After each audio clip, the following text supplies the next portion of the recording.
हाय दोस्तों, अपन पॉलिटी की class start करने जा रहे हैं। जैसा कि मैंने आप लोगों को बताया था, है ना। आर्टिकल 1 पढ़ेंगे। भाग 1 में है जो भाग 1 में कितने आर्टिकल हैं? 4 आर्टिकल हैं, 1 से लेकर 4 तक हैं। आर्टिकल 1 अपन ने उस दिन थोड़ा सा पढ़ा था। उस दिन अपन ने क्या जाना था? भारत राज्यों का संघ है ना। अब संघ कितने प्रकार के होते हैं? 3 प्रकार के होते हैं, परिसंघ, संघ और संघ, है ना। 2 संघ जो होते हैं ये इनका इंग्लिश में मीनिंग दूसरा है। परिसंघ का इंग्लिश में कॉन्फेडरल कहते हैं, दूसरे वाले संघ को इंग्लिश में फेडरल कहते हैं, और तीसरे वाले संघ को इंग्लिश में यूनियन कहते हैं। ठीक है।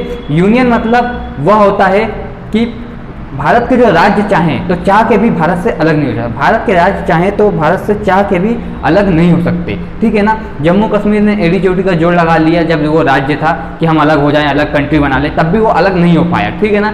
भारत के राज्य चाहें चाह के भी वो भारत से अलग नहीं हो सकते। ठीक है। दूसरा आता है अपना यूनियन, दूसरा वाला वो संघ आता है। उसमें क्या है? जो फेडरल है उसका मतलब क्या कहते हैं? उसमें मतलब कैसे देश आते करते हैं। जैसे अमेरिका फेडरल देश है एक, मतलब फेडरल देश में हर राज्य की अलग दोहरी नागरिकता होती है। एक तो वहाँ ना हर राज्य की भी नागरिकता होती है, देश की भी नागरिकता होती है। दूसरी बात, वहाँ का हर राज्य का झंडा अलग होता करता है ना। 2 बातें ये हो गई। अब तीसरा अपन आते हैं कॉन्फेडरल। कॉन्फेडरल में वो होता है कि राज्य जब भी चाहे देश से अलग हो जाए, राज्य जब भी चाहे देश से अलग हो जाए, परिसंघ, है ना। इतना मैंने आपको पहले की क्लास में करवा दिया था, ये थोड़ा सा रिवीजन था। अब उसके अपन आगे देखते हैं, इसी में अनुच्छेद 1 में ही पढ़ेंगे अपन आगे क्या है ना। भारत को कितने प्रकार के क्षेत्रों में बांटा गया है? भारत को कितने प्रकार के क्षेत्रों में बांटा गया है? तो ऐसा क्वेश्चन आता तो भारत को 3 प्रकार के क्षेत्रों में, भारत को 3 प्रकार के क्षेत्र में बांटा गया है।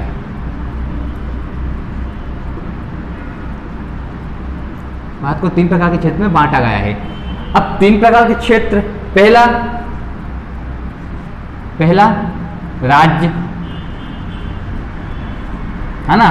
दूसरा केंद्र शासित प्रदेश,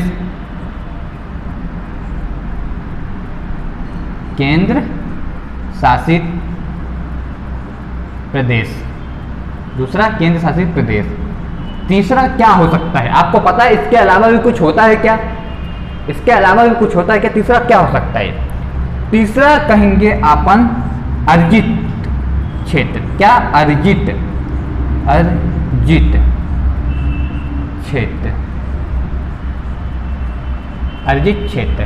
अब आपको जैसे कि मालूम होगा, राज्य का मतलब मालूम होगा, वह राज्य जहां राज्य की सरकार हो वो राज्य होता है ना। जहां सीधा नियंत्रण केंद्र का ना हो, जहां सीधा नियंत्रण केंद्र का ना हो उसे राज्य कहते हैं हम। दूसरा, जहां सीधा नियंत्रण केंद्र का हो उसे केंद्र शासित प्रदेश कहते हैं। ठीक है ना। यहाँ डायरेक्ट सीधा नियंत्रण किसका रहता है? दिल्ली गवर्नमेंट का। भारत में सीधा नियंत्रण किसका रहता है? केंद्र शासित प्रदेश में दिल्ली गवर्नमेंट का। अर्जित क्षेत्र क्या होता है? ये शायद आपने पहली बार सुना होगा। अर्जित क्षेत्र क्या होता है? अर्जित क्षेत्र के बारे में हम जानेंगे, है ना। अर्जित क्षेत्र क्या होता है? अर्जित क्षेत्र, तो आप मैप में हम थोड़ा सा ऐसे ये मैप ड्रॉ करते हैं, है ना। ये मैप बनाया हमने। अब हमारे मैप में यहाँ कहीं आता है पाकिस्तान में बलूचिस्तान। क्या आता है? बलूचिस्तान। ये बलूचिस्तान का जो एरिया है ना, बलूचिस्तान के लोग मांग कर रहे हैं कि हमें भारत में मिलना है। बलूचिस्तान के लोग मांग कर रहे हैं कि हमें पाकिस्तान से हटके भारत में मिलना है, हमें पाकिस्तान से हटके भारत में मिलना है। ठीक है। अगर तो वहाँ की सरकार है बलूचिस्तान वालों में ज़्यादा जुल्म कर रही है, बहुत ज़्यादा जुल्म कर रही है।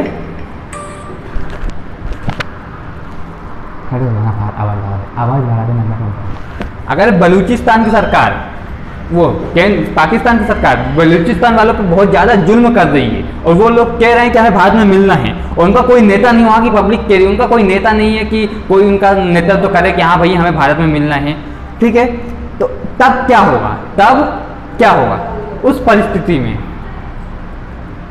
परिस्थिति में अगर भारत बलूचिस्तान वालों को पाकिस्तान से आज़ाद करवाती है, अगर भारत बलूचिस्तान वालों को पाकिस्तान से आज़ाद करवाती है, उनका कोई नेता नहीं रहता है, उनका कोई नेतृत्व नहीं करता है वहाँ की जनसंख्या का, तो अगर भारत सरकार वहाँ की जनसंख्या का नेतृत्व करती है तो ऐसे क्षेत्र को कहेंगे बलूचिस्तान।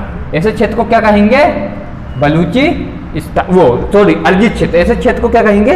अर्जित क्षेत्र। ठीक है। ऐसे क्षेत्र को कहेंगे अर्जित क्षेत्र अपन। ये होता है आपका यहाँ पे अनुच्छेद 1 कंप्लीट। समझ पे आ गया? अर्जित क्षेत्र वह क्षेत्र जो अभी दूसरे देश में है, वहाँ की जनसंख्या मांग कर रही है कि हमें भारत में मिलना है या किसी अन्य देश में मिलना है, भारत या कोई अन्य देश वहाँ की जनसंख्या को आजाद करवाए, वहाँ का कोई नेता ना हो, है ना, कमान संभालने के लिए, और वहाँ का नेतृत्व तो कौन करने लगे? भारत सरकार करने लगे, उसे क्या क्या कहेंगे अपन? अर्जित क्षेत्र। उसे क्या कहेंगे? अर्जित क्षेत्र। समझ गए? अर्जित क्षेत्र। समय आने पे बलूचिस्तान हमारे इसमें आएगा। और अर्जित क्षेत्र अभी हम लिखते हैं 28 राज्य लिखते हैं, अभी हम लिखते हैं 28 राज्य, अभी हम लिखते हैं 28 राज्य, 8 केंद्र शासित प्रदेश, 0 अर्जित क्षेत्र लिखते हैं। अभी हमारे इसमें कोई अर्जित क्षेत्र नहीं है। समय आने पे शायद एक अर्जित क्षेत्र बन सकता है बलूचिस्तान, एक अर्जित क्षेत्र बन सकता है बलूचिस्तान। इतना क्लियर हुआ आप लोगों को? ऑलमोस्ट हो गया होगा। ठीक है, अब आगे देखते हैं अपन अनुच्छेद 2।